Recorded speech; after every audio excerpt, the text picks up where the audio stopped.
Rrëzimi i sistemit komunist solli si pasojë dhe përmbysjen e jetës së fëmijëve të Enver Hoxhës.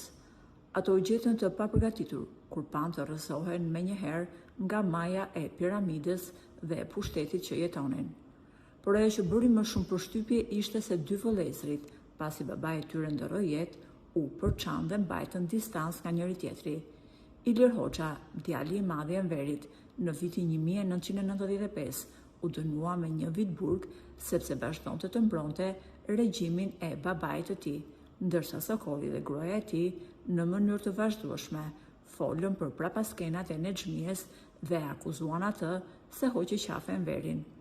Por ajo që vijon të ketë interes është se çfarë pune bëjnë sot djemt e Enver Hoxhës. Sepse ato e mbajnë jetën private, të jetë sekrete dhe nuk kanë rrjete sociale e nuk japin intervista, duket se në fushën e biznesit po shkëlqejnë. Sipas të dhënave të regjistruara në Qendrën Kombëtare të Biznesit, Ilir Hoxha, djali i udhëheqësit komunist, ka shumë hotele luksoze në qytete të ndryshme të Shqipërisë. Jo vetëm kaq, ai ka dhe aksione në kompani të ndryshme private si shërbime të sigurisë fizike, tregtim të gazrave dhe pasuri të paluajtshme. Biznese kanë qindra të punësuar dhe gjenerojnë miliona euro.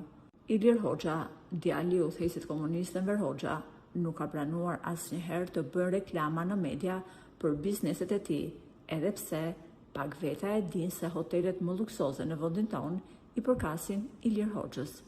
E kundërta e Ilirit është Sokolli, vëllai i tij. Ai zgjodhi të mbante një profil ekstremisht të ulët, nuk u përfshi në asnjë biznes dhe zgjodhi të jetonte si qytetar i thjeshtë dhe në hije.